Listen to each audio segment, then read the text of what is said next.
Okay, folks, happy Monday. And we're going to attempt to do some painting. I haven't painted in quite a long time, mainly because all my painting stuff is put away. I'm somewhere that's not super easy to get away to pick the stuff up from, but we did finish the 76 millimeter infantry gun for the Soviets. This is from Zvezda. And now we're going to paint the crewman. It actually came with 2 crew members. And we're adding a third guy from Plastic Soldier Company into the mix. So we have a commander and 2 crewmen. Looks like a loader and a gunner. So that's what we're going to plan on doing today, is paint one of these guys. And I think we will paint this particular fellow.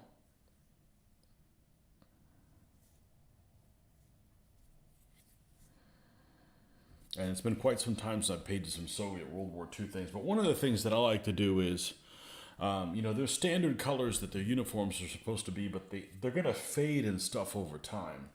It's just inevitable. So I don't just flat out paint them that color. I make little variations of it, just to kind of give it some interest. Otherwise, you've got a bunch of figures that are exactly painted exactly the same way. I want to say this is like closed in too much. No? Okay, I could zoom in more. Can I zoom in less?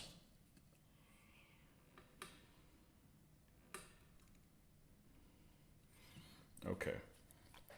Let's put our usual suspects, the black and the white, towards the middle.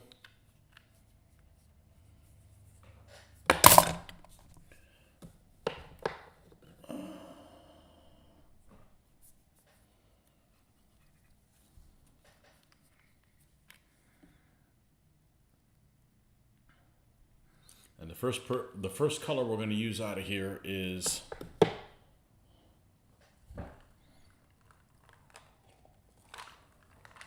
I think I've got 2 to pick from, to be honest with you, as a base. One of them is called Russian Uniform. I wonder what you use that one for.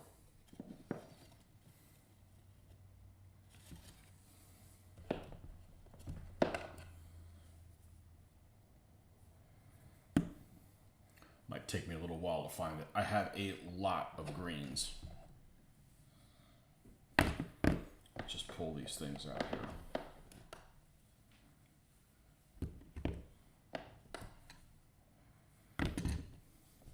I do look at the end of them, but here it is. Russian Uniform. Okay, by Vallejo. And I believe I have a similarly named color by Coat d'Arms. If memory serves me right, I haven't used this color in quite some time. There's Field Gray, which is an alternative German one.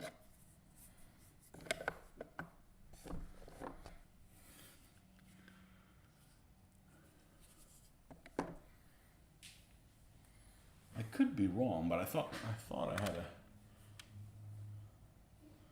Oh, there they are. They fell sideways here. Here it is, Russian Brown. Okay, so we're going to take a look at these 2 colors. And along with that, we can also make other variations by adding a little bit of brown, not bringing it all the way up, add a little bit of yellow, just so there are variations. Because, you don't want to paint the whole uniform exactly in the same tone. It's going to look, boring. It can be close. Sometimes you can paint the whole thing that same way, but just adding a little bit of variation adds some interest. And of course, we need one of the most important ingredients in the way I paint is some flow aid. So we're going to drop a drop of flow aid over here.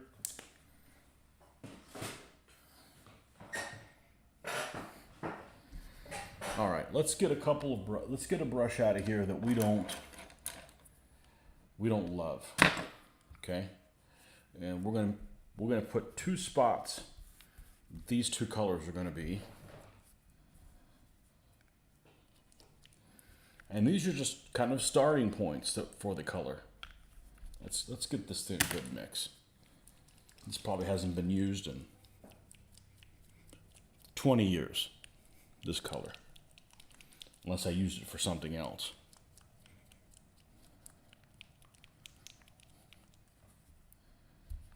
All right, let's put a little bit of it.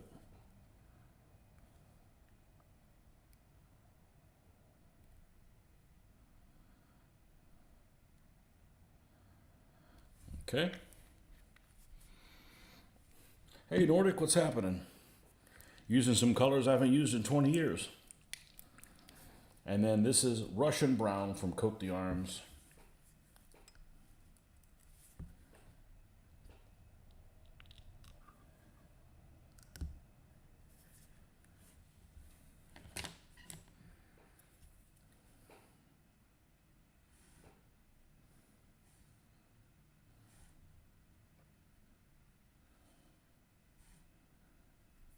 Okay, we'll pull more out of there if we need it.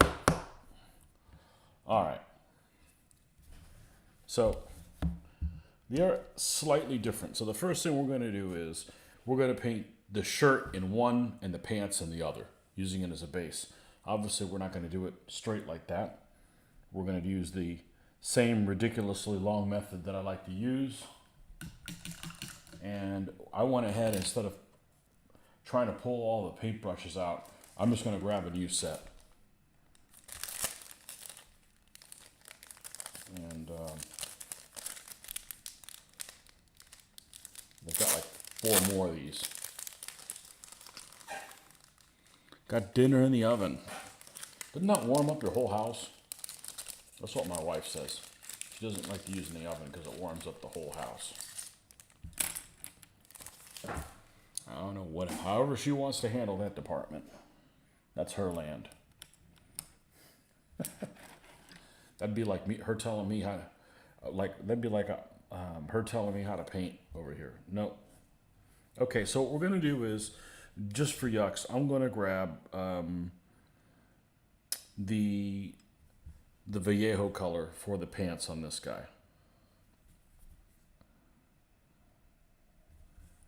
A little bit of Flow-Aid, add black.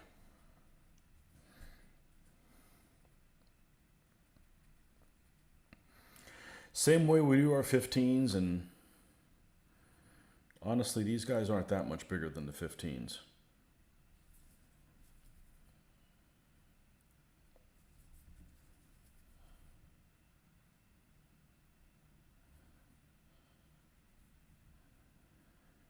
These guys have the mummy wraps, the puttees. Unless your house is extremely tiny, the answer is no. It doesn't heat up the house. Maybe raises the temperature in the kitchen a few degrees. I guess our house is tiny. I don't know. It'll raise it like 4 degrees inside the house.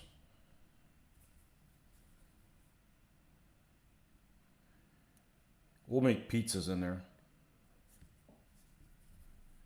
That's the only thing we regularly use it for. I don't find it very useful. Now, an air fryer is incredibly useful.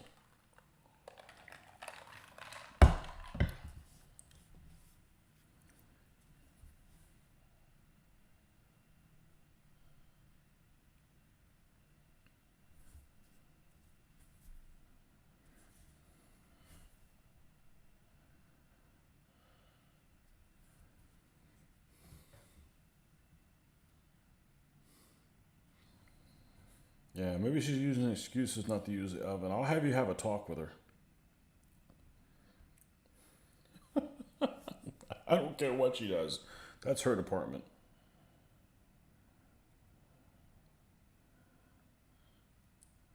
She doesn't even have to cook.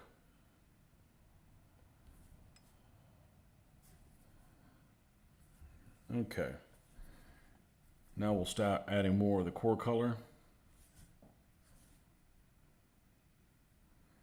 Well, I know they redid our whole kitchen, and one of the things that they did, they took out, is we do not have an extracting fan. We have a fan, but it doesn't have anywhere to blow it out of the house. They kind of redesigned it, and you think, oh man, they really screwed that. Well, I mean, that's probably the only thing that they screwed up, because the kitchen came out freaking beautiful on the redo, but they redid the whole. Well, hopefully we won't have to be here long. We've only been here another 20 years, 21, 22 years, 21 years, something like that. It's really not that big of a deal. What do you eat if I don't cook anything in the oven? Seems really odd to me that you wouldn't cook in the oven. I don't know.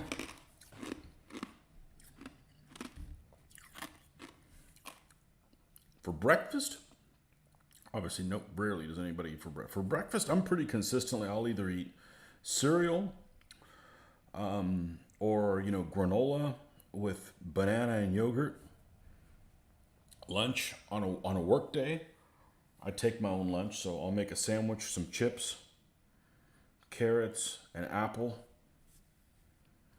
and dinner, whatever she has. So usually, if she's cooking, it usually involves like sautéing stuff or something in the air fryer. Rarely does the oven get used. It really rarely gets used. You're heating up this huge box for just a few things in there. It just seems really inefficient.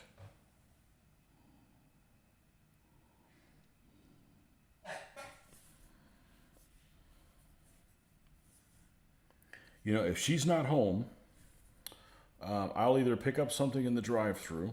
Like if I know that she's going to be out of town, I'll either pick up something in the drive-thru on the way home, which I'm not a fan of because everything sucks now, and is super expensive.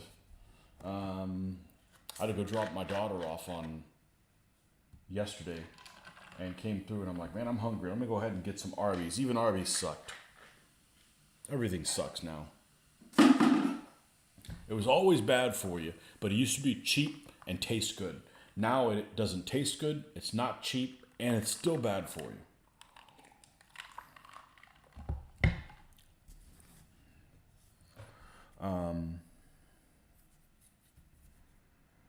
Or I'll make a salad. My excuse for getting some olive oil in.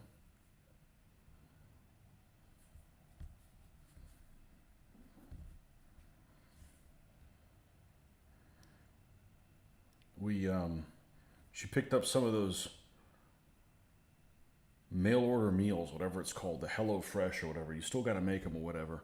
And last week we made 3 of them, and it was kind of fun making them together. I mean, everything's already pre-cut, but they give you the recipe. So if you want to go and make it later. But honestly, if she just like invents stuff, it comes out great. Usually, if you follow the recipe, it could be a bad recipe. You cook a lot in the oven. Well, you want another oven? We use air fryer a lot. I think it's silly to have your whole day when you get home revolving around cooking a meal. It just, dude, man, I want to do whatever. I can't cook. It takes too long. I need the time for this. People that cook, they sub out the painting to somebody else.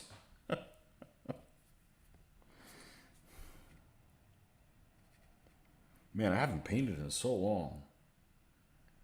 And just because the stuff is tucked away. I lived 11 years alone and never cooked. Just don't have an interest in it.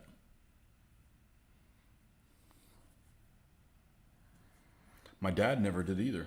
I'm a product of my dad. Except I'm definitely probably was more independent than him because I lived alone. I don't know that he lived alone in this country ever. Yeah, no. Just different times.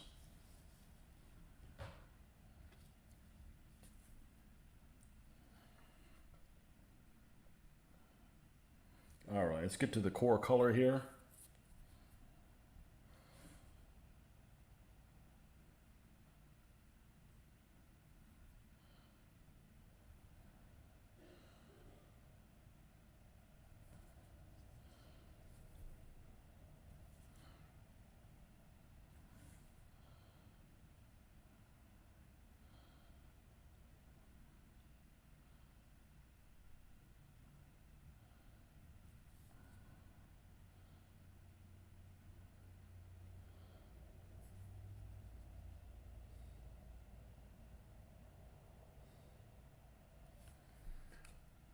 What I really dislike in the oven, of all the things I've ever had in the oven, one of the things I really dislike is something like chicken. It just comes out too fucking wet. I'm definitely a throw it on a pan with some olive oil and cook it that way.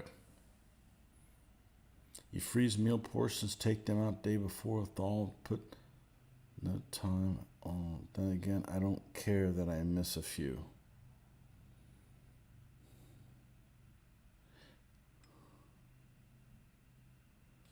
Minutes of painting or hobby time. Well, we all have our priorities. There's some people, for instance, they can't live without television. I couldn't care less about television. So,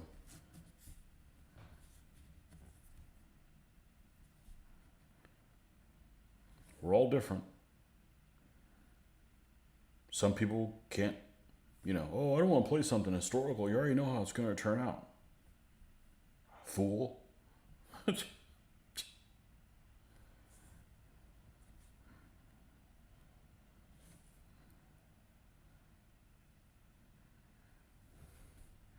Well, all the stuff I'm signed up to play at the convention is nothing that I'm going to want to play on my own. Meaning I'm only playing it at the con there. So, I think everything's pretty simple. So it's not like I've got to, try to figure out the freaking rules that I'm not going to play again.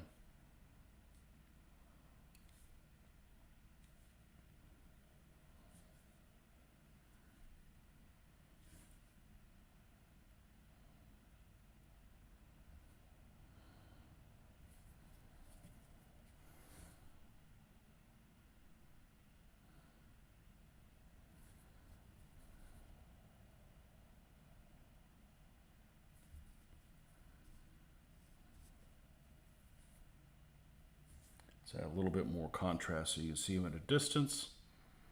And then we can move on to the shirt.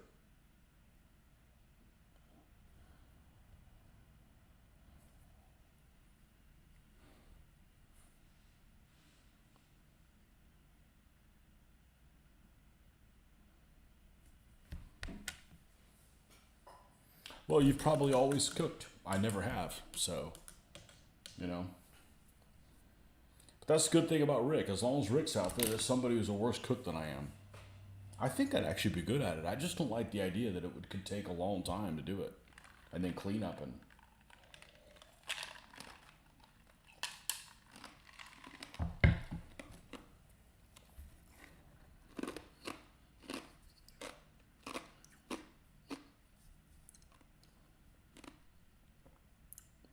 Okay, shirt time. We're going to use this color now. And hopefully they'll be slightly different. They don't have to be dramatically different. Just slightly. This is just getting back in the groove of it. So we'll see how this goes.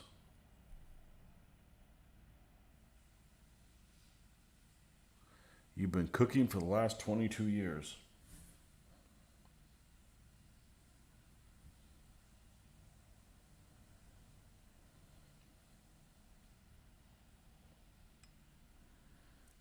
You can't do everything,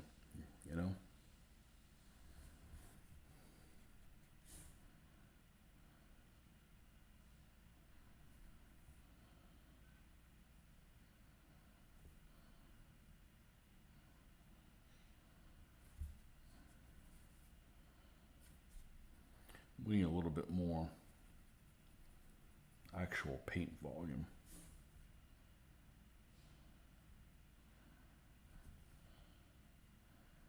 I do paint really thin, but some you do have to put some paint down or you won't be able to blend it. Not blend it, layer it. I used to call this blending, but no blending really happens on the figure.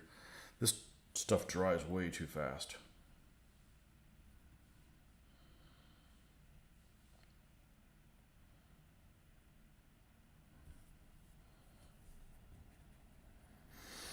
I gotta check if I got some Russian names already printed out. I had a whole list of, different nationalities' names ready to go, and I misplaced it somewhere.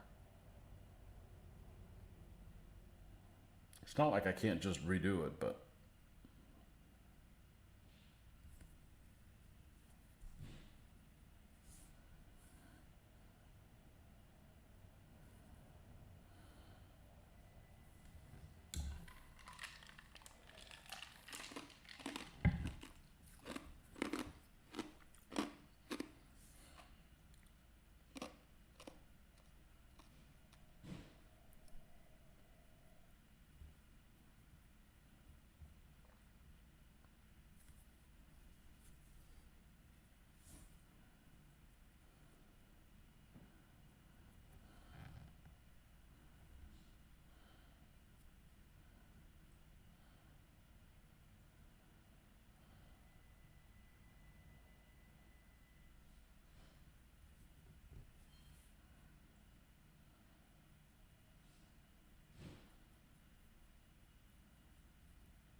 hold on one second. I hear somebody moving around.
I know.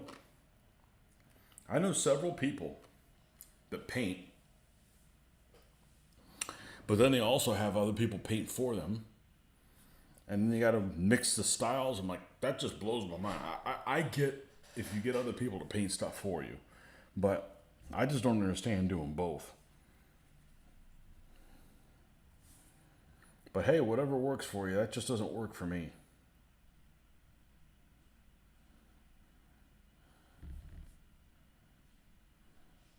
Or people that hate painting figures, or they'll paint the vehicles but not the figures, or hey, it's just.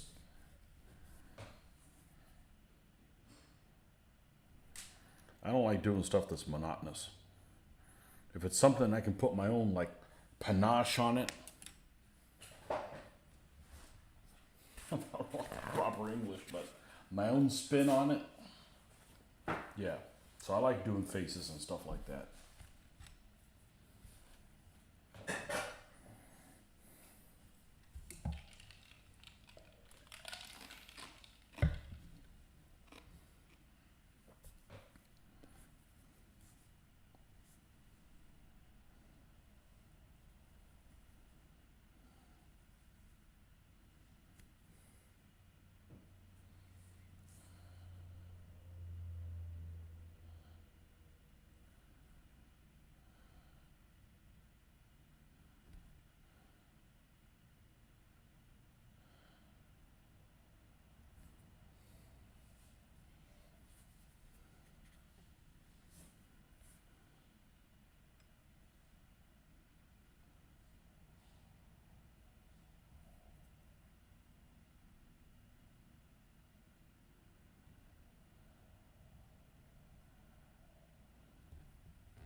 This coat the arms flows really well. It doesn't need the help of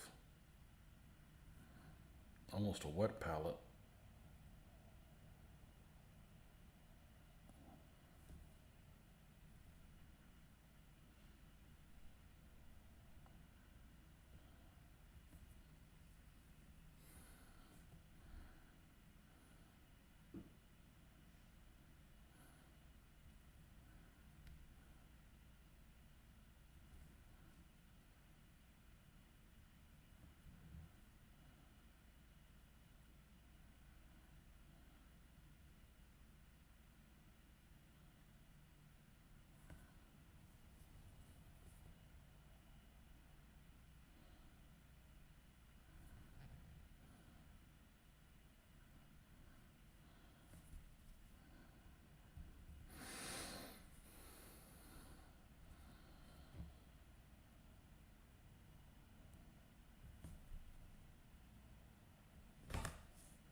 Well, I wonder if we have another fire alarm scare here at the hotel at the con. That was a pain in the ass. I'm sure it's probably because somebody freaking lit a doob or something like that in the hotel room on the 5th floor. Flooded the whole freaking 5th floor.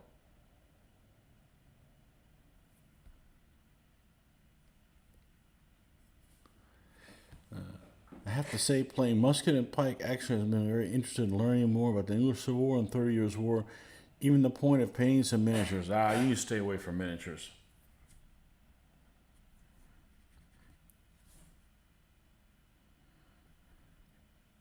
You told me to call the authorities if you got the wild hair up your ass of trying to do miniatures.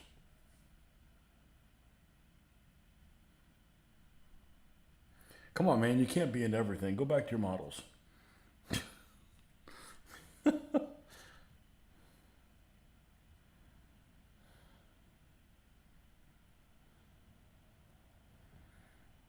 We'll see what people are playing.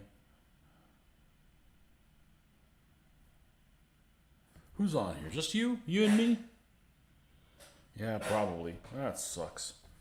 I was gonna put a question out, but there's no point in putting the question out if just you and me. Won't be as exciting.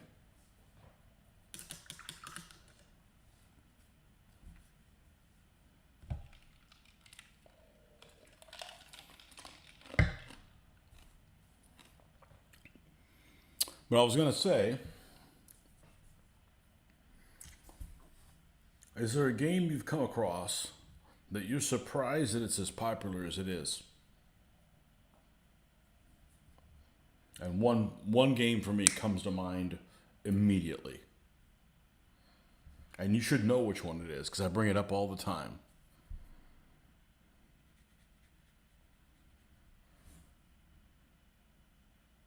I don't mean like chess or checkers or something like that. Just something that's like a fabricated game.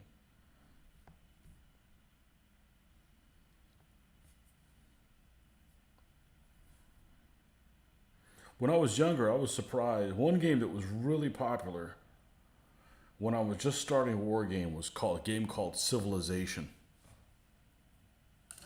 An old Avalon Hill game called Civilization. I guess you could play like Egyptians and Romans, or I don't know what it is. I looked at it just all over the place.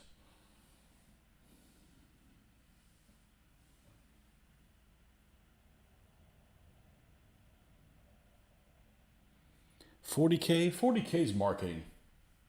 And they do marketing well. I just don't, it just doesn't appeal to me. It doesn't appeal to me to have, a guy that's this big, but he only shoots this far, and a vehicle that's this big and it only shoots twice that distance. It's like, okay. And I'm not really interested in that fluff. Bolt action just grabs the 40K stuff. I don't know. I've heard horror stories about the bolt action vehicle. Somebody just posted, just today, they posted, and they do this all the time on different Facebook groups. What rules are you using for your figures? Like, I guess they're just like throwing grenades and seeing what hits, right? Because everybody's going to have their opinion. And I'm just surprised. I'm just surprised how many people put so much effort into their vehicles, but then they play a set of rules that treats them very generically.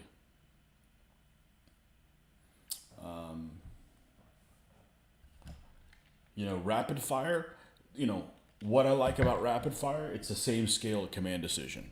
I like that. If I'm not going to play 1-to-1, I don't mind playing 1-to-5. I've played it a lot. I can look at 3 tanks and go, that's a company.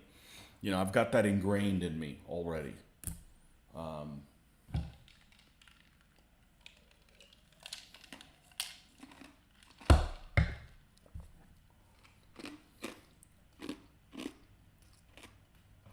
Biggest problem with historical gaming, so many historical gamers have shiny new syndrome and jump to different rule sets like they're going out of style. I think the other people do too. You just don't hear about it. I think that's a people problem. So in other words, that person is that way about everything. It's not like, well, they stick to one thing, but when they game, they jump all over the place. I think that's how that person is. Like there was a guy when I was that was playing DBA when I started playing DBA, and since then he moved to another set of rules in different scales, got rid of all that stuff. Then he got out of that. Then he's got into Flames of War. Then he got out. I don't, that's just too much all over the place. Now, the people that don't paint, okay, they can buy their things and then they can sell it back and probably get their money back out of it. I can't get my money back out of it. And, I'm painting to paint anyways. Like, I may never use my 15 millimeter figures again. That's fine. They're in the display case. They're not hurting anybody, and it doesn't bother me not to use them. Because at the beginning, I was like, I stuck with DBA for so long because everybody was playing it, and it was an opportunity to use things that I had painted. I didn't want to like paint something and not be able to use them. And now I'm like, okay, those little bastards are keeping me from doing whatever I want,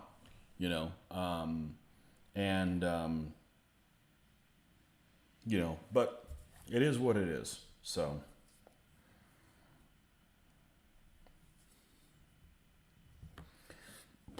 you have a few dedicated rule sets, different historical periods like Fire and Fury, Von Bellin, and Command Decision, Field of Glory.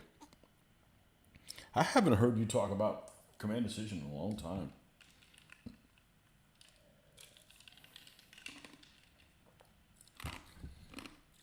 I think that if I was dead set on playing a 1 to 5 scale game, I would probably take Command Decision Second Edition, which is the one I was familiar with. I started with the first one, and the second one is a lot better than the first one. It just has more juicy bits, and just tinker with it. And I think it would be okay.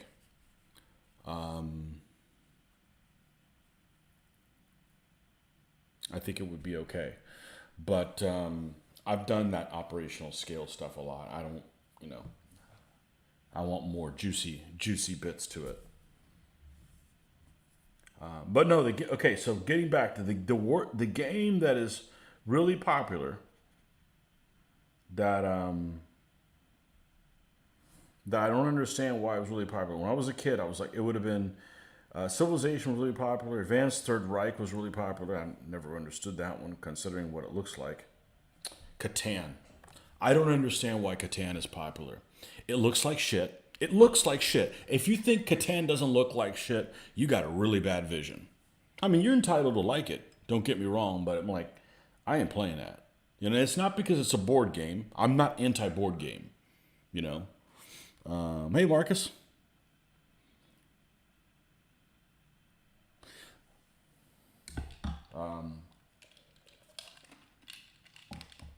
Catan's horrible.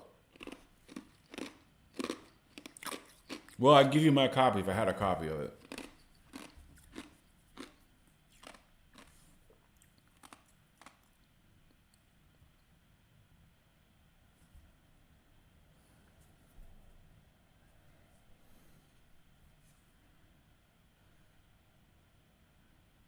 But it's super popular, and it makes, they make all kinds of different versions of it or whatever.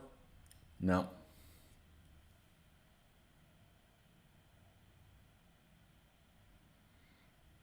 Yeah, the visuals do need a massive upgrade.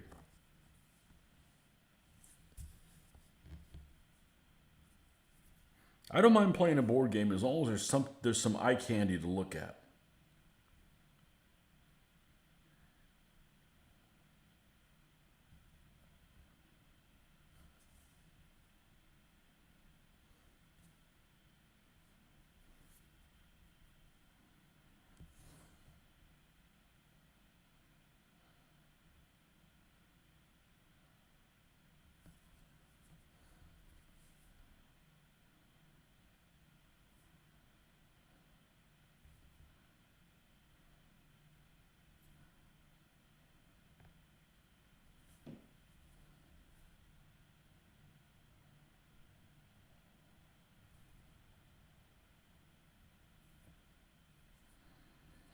Okay, I think the shirt, I'm pretty happy with how this is.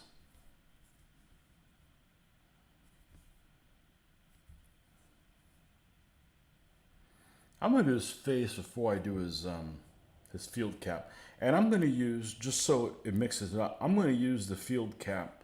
I'm gonna use this color as the base of the field cap whenever I get around to it. But let's do his face. I know lots of people freak out about faces. I'm a fan.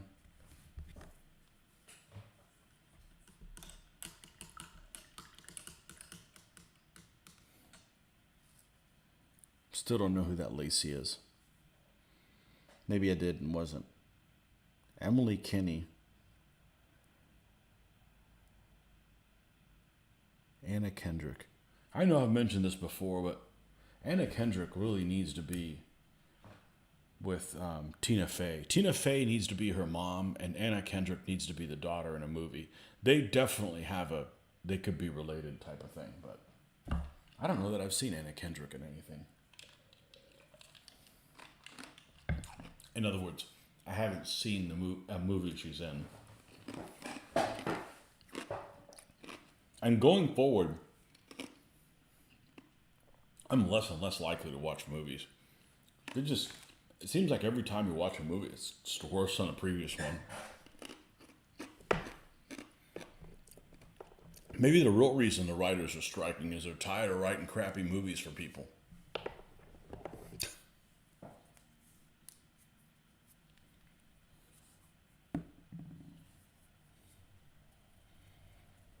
Okay.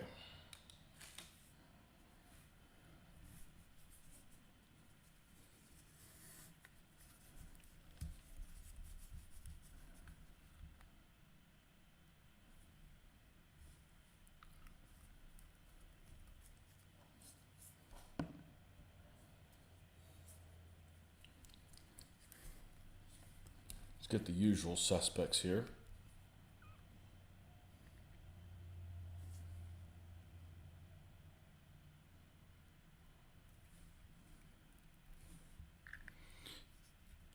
You grew up on a battlefield in the mountains of Virginia. There was an engagement there. Roughly 8,000 men, which has been labeled the Battle of Cloyd's Mountain, doing a diorama for the county.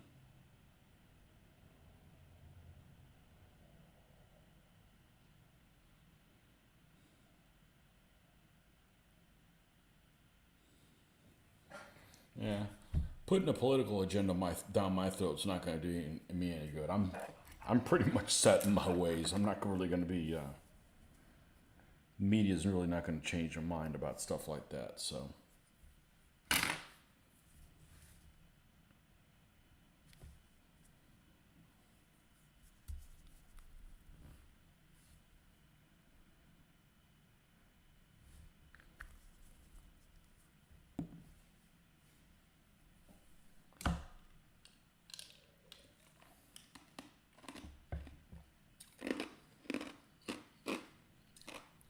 I wouldn't say that it's a political agenda more than it is that, there is no more good and evil. It's like everything is like variations of gray and everything kind of goes. And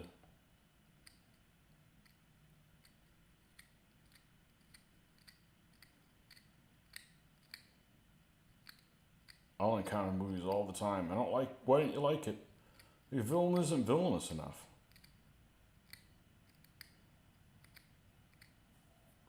Like a bad casting on the lacquer they put on here would like stuck there. Those Chinese are slacking.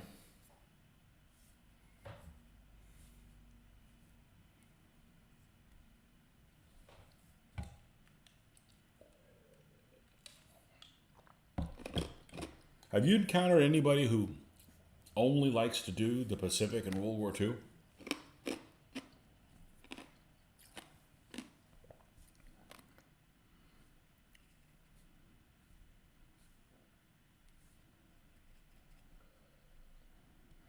And the only reason I would even consider doing anything in the Pacific is just it forces me to read more about it. And there's a lot of areas of ignorance, for sure. Because it's just not, well, ignorance is relative, not people on the street, but I'm just saying from a wargamer standpoint.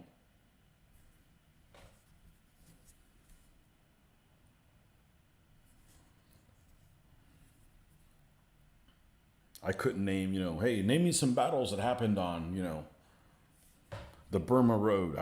I don't know.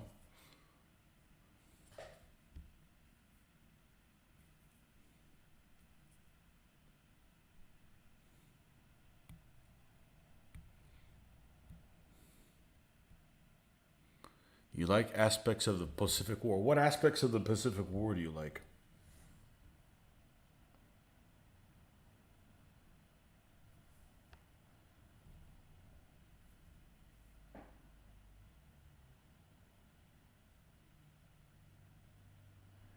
I mean, when I first started wargaming, I knew several people whose MO was they weren't interested in it if the US wasn't involved. And I'm like, I'm already American. I want to play somebody else,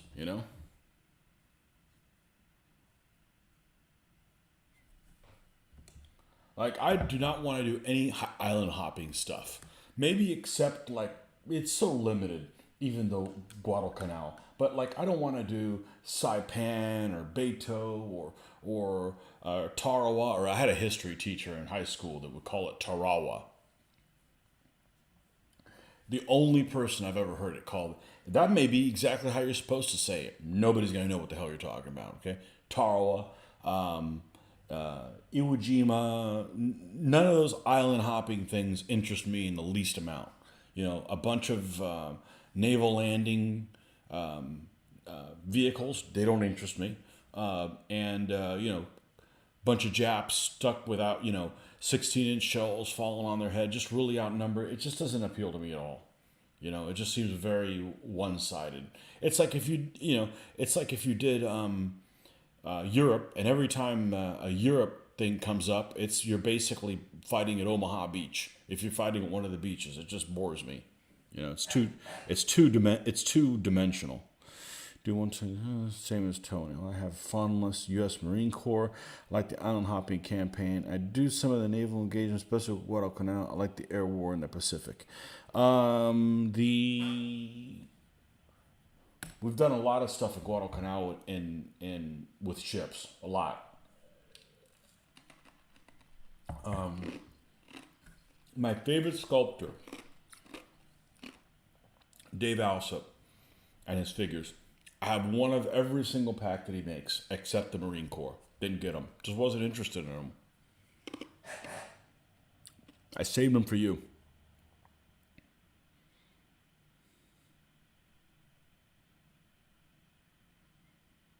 Yeah.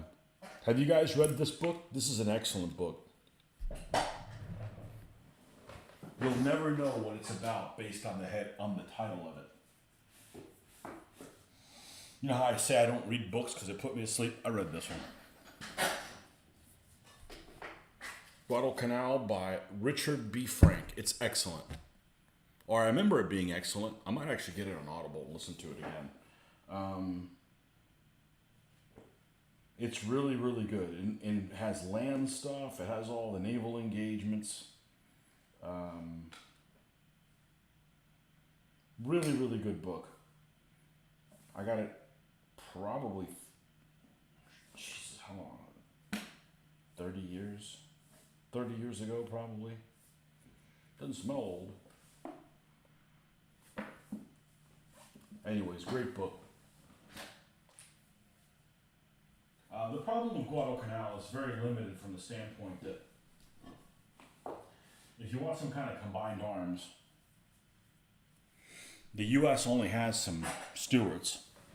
And I think the Japanese have a few tanks too. And then, Japanese go through, not that I'm really sympathetic to their plight, but man, they went through some horrible shit. They'd land on one side of the island with food for like 2 days or 3 days, and they'd have to march all the way because they wanted to attack from every side. So they'd have to march all the way around through the mountains and everything, through the rainforest. Come back in the other day, they'd get lost. They would be, they'd be starvation and everything. And by the time they attacked, they'd be weak. It was just like, I'm not saying the U.S. had it easy, but I'm just saying there's some Japanese went through some serious shit. Just to, because they'd get landed on the northwest part of the island, and then they'd have to attack from the southeast. Well, how are they going to get over there? Well, they'd have to march their happy ass all the way over there. So.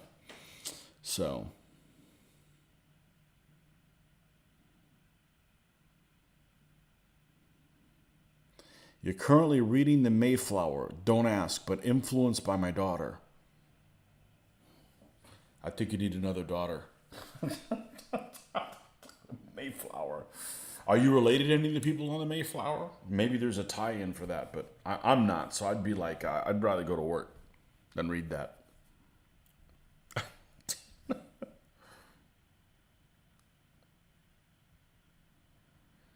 If she's gonna make you read the Mayflower, she needs to be reading some Eastern Front stuff instead.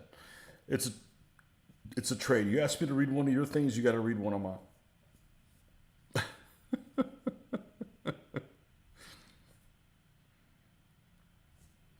That'll teach you to suggest things. Hey, Dad, you should read this. You sure? You sure you want me to read this? Because there's a recommendation you're going to have to take that's coming down the line. It's not going to be something you're interested in.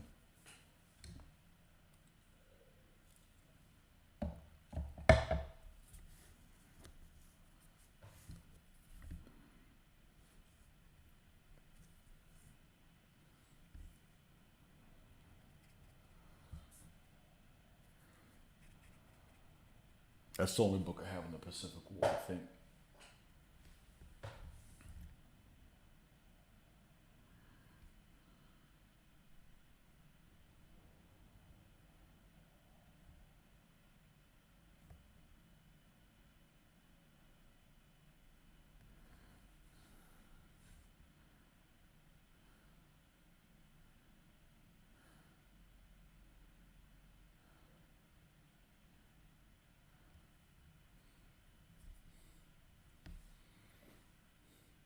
They should rename the Naval Battle of Guadalcanal the Naval Battle of Destroyers Destroying One Another. Only 4 total battleships were involved. That seems like a low number. Naval Battle of Guadalcanal. The first one or the second one? The first one has no American battleships in it and 2 Japanese. You know, do you want? Are you going to call Kirishima and Hai? Are you going to call those 2 battle cruisers, or are you going to call them battleships? You know, regardless of what it is, they were in both of them. The Americans have a bunch of cruisers, and they didn't get decimated. I mean, it took some heavy freaking losses, but the Japanese were driven away. The second one's kind of interesting because you got old Washington and South Dakota, and I think 4 destroyers, if I remember correctly. Is that all they got? 4 destroyers in line ahead with the 2 battleships behind them. I think that's what it is. And the Japanese have a smorgasbord of stuff. I just thought it was really interesting that the Japanese vice admiral, I don't know if he's full admiral or vice admiral, that did one of the, and I haven't read this stuff in 35 years, so I'm gonna forget what his name is. I want to say his name is Kondo, but he used a heavy cruiser as a command ship, not the battleships. The heavy cruiser was the command, probably because it got one of those big pagoda type things. There's a lot of space to move around in. One of the heavy, modern heavy cruisers. A Tago, I think. God, man, I need to, I guess, look at this stuff before I forget again. I think that's Kondo.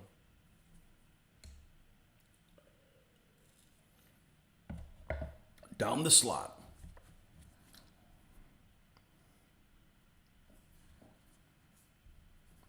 Yeah, I don't mind doing the Pacific Naval War until it starts being really late and the Americans basically have one type of destroyer, one type of light cruiser, one type of heavy. It's just like there's just a lack of variety. Don't get me wrong, that's the way to do it, but it just isn't very exciting from a let me paint this ship type of direction. But I have never built a Japanese tank or a Japanese aircraft. And I will at some point.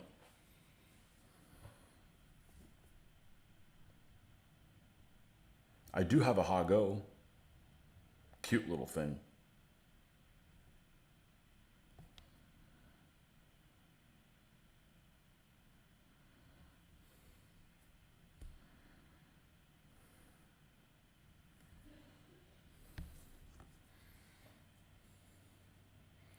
Seems like a low number. Well, let's see. U.S. battleships at the time in late 42. They got North Carolina and Washington. And they have the 4th. I think all 4 South Dakotas were already out. But they had some of them in the Atlantic.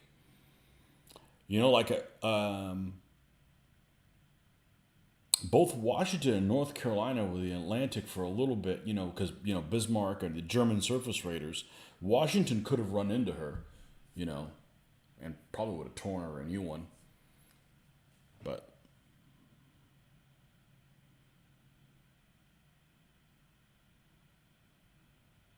Heavy cruisers in the Yamato. Yeah, some of them look pretty cool. They have a lot of deficiencies, but the heavy cruisers do anyways. But they look pretty cool. I always liked the way the Suzuya looked. Because it had that trunked, that trunked funnel. Looks pretty cool. And that linoleum decks that they used on their cruisers looks pretty cool. Almost like this, but a little more orange. I think it actually looks pretty nice.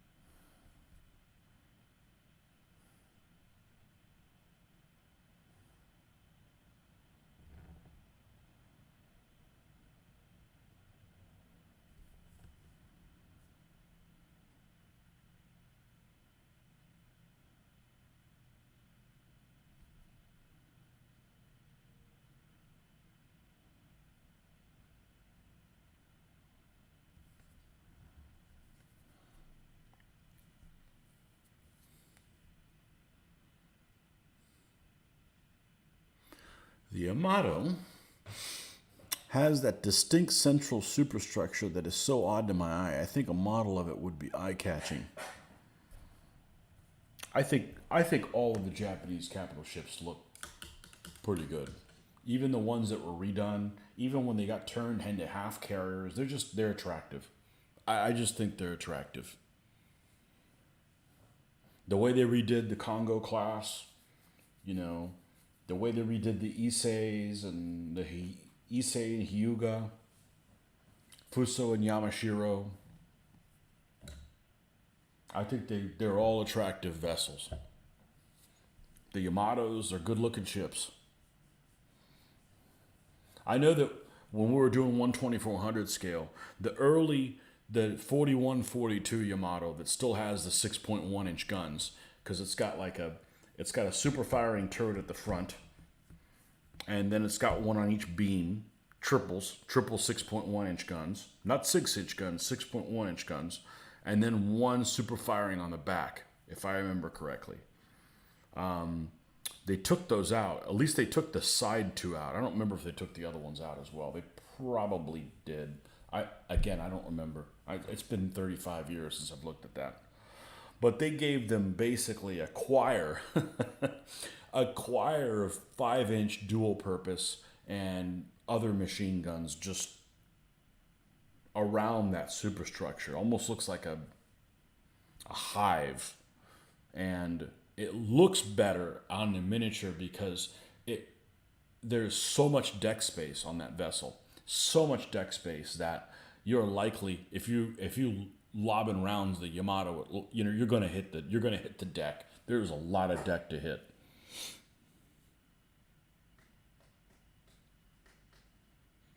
Yes, Washington, South Dakota. Yep. Yeah, but at that time, the only thing, the Iowa class weren't out yet. There was still most of the old battleships that were at Pearl Harbor were still not were either refitting. There's only a handful of them that were actually out doing stuff, and they were deemed too slow. Maryland and Colorado, those are 8 16-inch guns. That's the last class of battleship that before the fast battleships were built in the early 20s, and those guys weren't at Pearl Harbor, and a couple other ones, but it wasn't until like 43 that you start seeing the old battle wagons start coming back in, and a lot of them had some distinctive refits. If you look at something like the Tennessee was just, by the time it was refitted, it is just one fat bastard just bristling with freaking guns. It's actually a very cool looking ship. Very stocky, very wide platform. So, that was that. you start getting into 43 and 44. This the amount of stuff that the U.S. is cranking out is just absurd. It's like I'm not interested in wargaming that period, but up until all the way through 42, yeah, there's some cool stuff that can be done out there.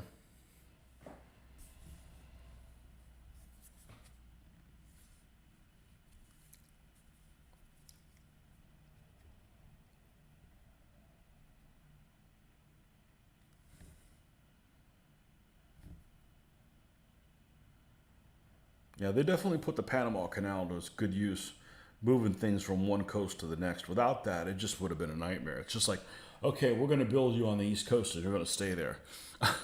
We don't have two seasons to go around, the Cape Horn to bring you all the way back up.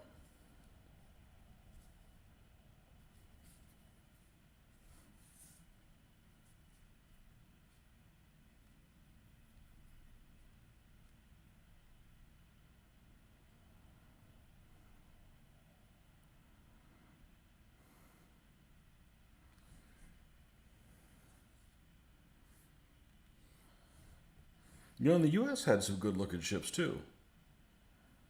I don't really like the San Francisco class heavy cruisers. I just don't. Just something about them just looks kind of yucky. But I do like the Brooklyns. The Atlantas are good-looking ships. Talking about earlier war stuff.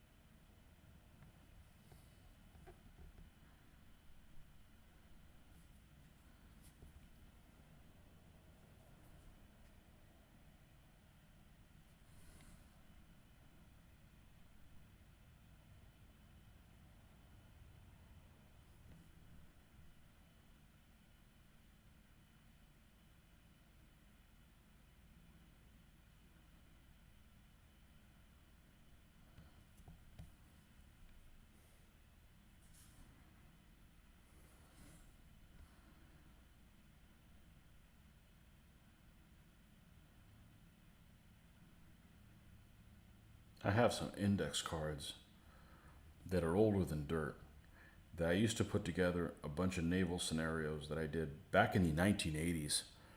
And I would go to the UF library. I'd ride my bike from my parents' house, like a good little nerd burglar. And I would go over there and they had Conways, they had all kinds of other stuff. And I would scour in there for ideas for scenarios. And I wrote them on three by five cards. And I still have them. I'm not going to put them on computer because, it's not worth my time, but they're definitely a relic of a bygone age. And of course, there's so much more information now than there was back then. So they're probably of limited value, but it's interesting when I run into them. I take a look at it and I'm like, oh, this is kind of cool.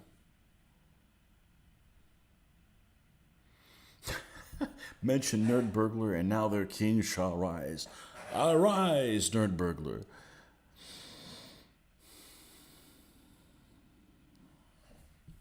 What's your favorite World War I ship?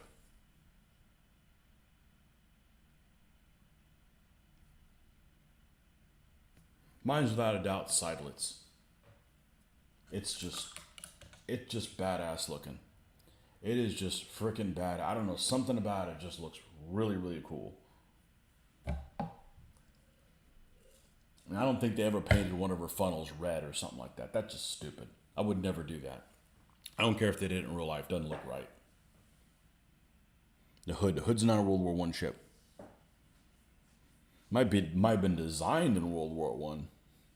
Guess again. Try again. I do like the hood. She's actually bigger than Bismarck. Most people don't know that. Not by a whole lot.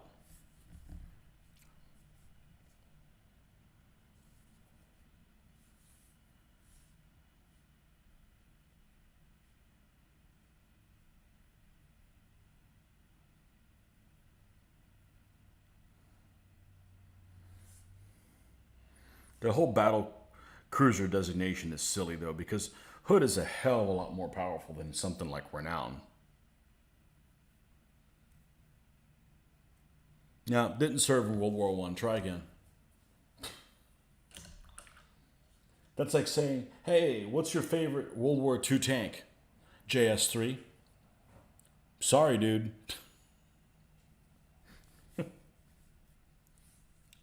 The mouse. Pick something that was used.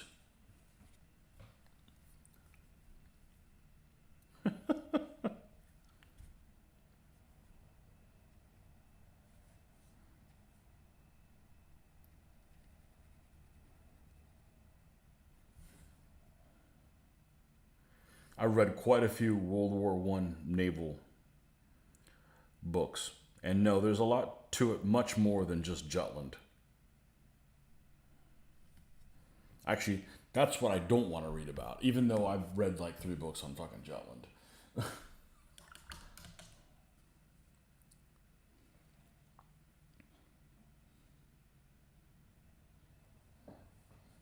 Sounds like an opportunity there.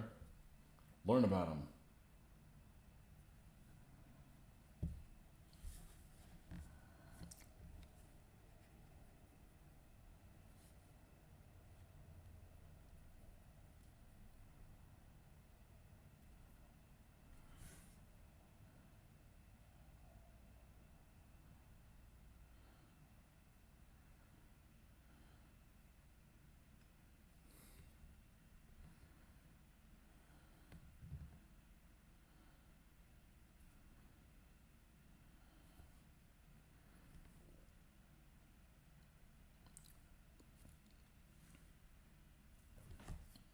My favorite World War One fact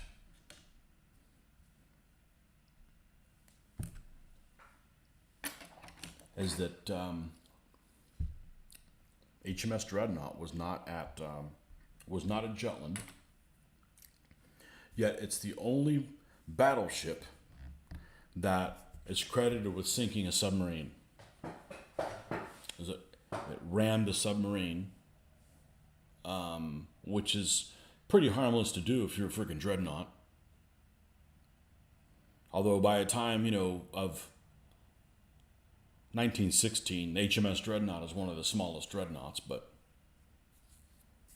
in the British Navy anyways. Well, I guess it would be the smallest one, yes. So, but still nothing to scoff at. Still got 12-inch guns.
Yeah, the problem about something like the Mayflower.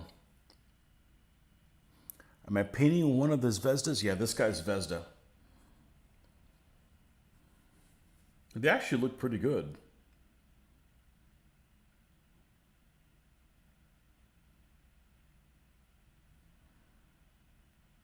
Oh, how I've missed doing faces.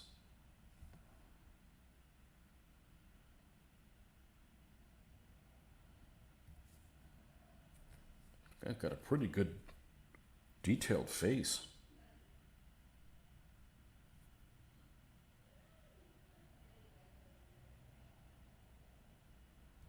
The PSC figures I thought were terrible until I cut their necks down a little bit. because otherwise they were just like, they were just like way, way too tall. And some of those Vesda figures suck. Like this guy particularly sucks. He's got no equipment. He's super, super tall, which is okay. I mean, there's tall Russians, but he's got nothing on him. He doesn't even have he's got a belt. That's all you get.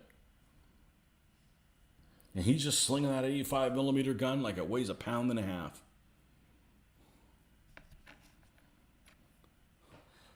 That's Yuri. He's strong like bull. And here's his other partner in crime. And the commander is not much better, but they'll do fine for the purposes that I have for them. But the little gun turned out okay. He's not sealed yet.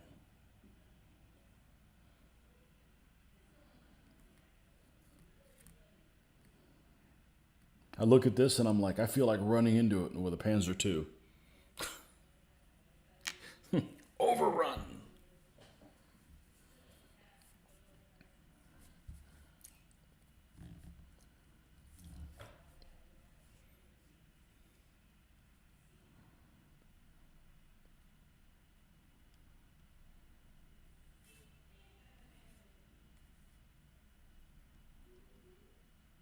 We're going to stop here shortly. I just wanted to get some. I've broken the ice of painting figures and getting some of the paint and stuff out here. I just don't want to pull out so many things that I got to put them away. When somebody's coming for a visit. Man, we got a lot of people that have looked at the house, but that's what some people's hobby is. Just come out and look at houses. But it's forcing us to keep everything all picked up, and I'm pretty happy about that.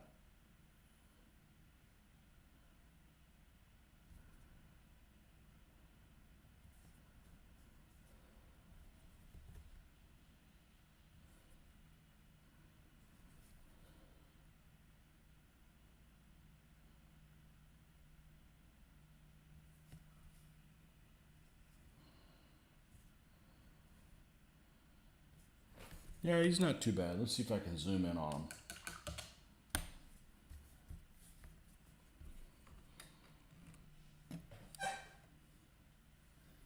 We're going to need to do this manually.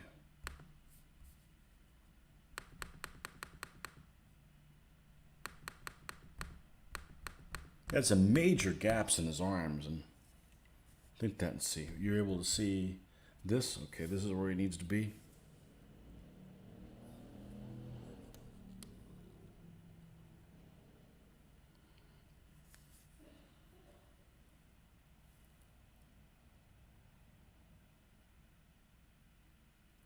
It's not too bad.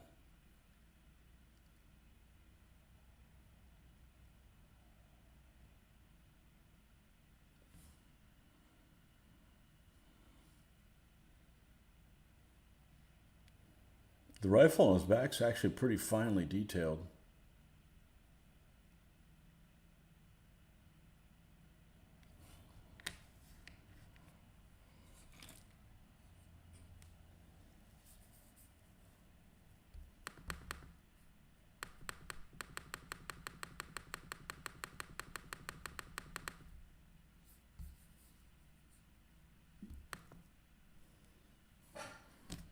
Anyhow, we're gonna go ahead and call this one. I need to go get a snack. I'm pretty darn hungry. Notice I said get a snack, not go cook a snack. Okay, folks, we'll see you guys later on in the week. It's only Monday, and we'll be back and working on this gun crew. See you guys on the next one.